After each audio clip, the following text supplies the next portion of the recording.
শ্রীকৃষ্ণের বাল্যলীলা, তার যে বৃন্দাবনের লীলা, এগুলি তো আমরা জানি অতি অসাধারণ মাধুর্যে পরিপূর্ণ, অতি অসাধারণ ভক্তি রসে পরিপূর্ণ।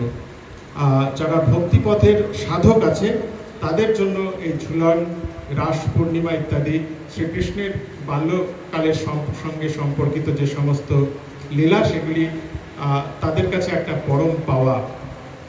আর সেই বাল্যলীলার চর্চা তো খুবই খুবই দরকার আছে, এবং ভারতবর্ষে বিশেষ করে আমাদের পশ্চিমবঙ্গে এই শ্রীকৃষ্ণের বাল্যলীলার উপর যে চর্চা, সেই বাল্যলীলার উপর যে বিভিন্ন ধরনের কার্যক্রম, এটি যেন বাংলার একটি নিজস্ব একটা সম্পদ।